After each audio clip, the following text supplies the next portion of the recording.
బంగ్లాదేశ్లో ఇద్దరు జంజీలు ఒకేసారి ఆవేశపూరిత ప్రసంగాలు చేస్తున్నారు. జంజీ అనేది తెలుసు మనకి. ఆ జంజీలో ఇద్దరేంటి అంటే హిందూ ముస్లింలు.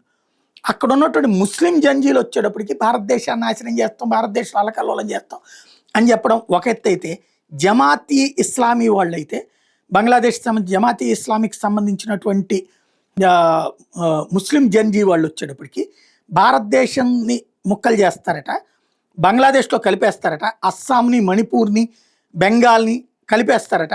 టోటల్గా 15 కోట్ల మందికి కూడా నార్త్ ఈస్ట్ రీజియన్ భారతదేశ్ ముక్కలు చేసేసి బంగ్లాదేశ్లో కలిపేసుకుంటారట. ఇది ఎవడు మమ్మల్ని ఆపలేడు అన్నటువంటిది జమాత్ ఇస్లామీ. దానికి అనుగుణంగానే మేము అడుగులు వేస్తున్నాం, భవిష్యత్తులో భారతదేశం సిద్ధం కా అని పిలుపునిస్తున్నారు అనమాట. ఇది ఒక ఆస్పెక్ట్. రెండో పక్కన వచ్చేటప్పటికి హిందూ జంజీ కూడా ఉన్నారు అక్కడ. వాళ్ళు ఏమంటున్నారంటే, అరే అసలు మీకు బంగ్లాదేశ్ అనేదానికి దిక్కెక్కడ ఉందిరా, ఒకప్పుడు భారతదేశంలో పార్ట్ మీరు, మేము తిండి పెడితే మీరు అందరూ ఎదిగినటువంటి వాళ్ళు, ఇవాళ రోజున మీ దేశం రావడానికే కారణం మా తాత ముత్తాతల త్యాగ ఫలితంగా వచ్చినటువంటి దేశంలో మీరు మాట్లాడే మాటలకి ఏమన్నా అర్థం ఉందా?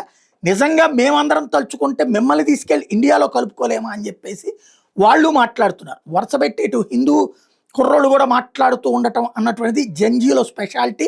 అంటే విసిగిపోయి ఉన్నారు వాళ్ళు కూడా. ఇప్పుడు వాళ్ళు డైరెక్ట్గా మాట్లాడడం ప్రారంభించడం అన్నదే ఇక్కడ కీ పాయింట్. రాబోయేటటువంటి రోజుల్లో ఈ రెండు వర్గాల మధ్యన ఘర్షణ అవుతుందో ఏంటో చెక్ చేసుకోవాల్సినటువంటి సందర్భం వచ్చేలా కనబడుతుంది.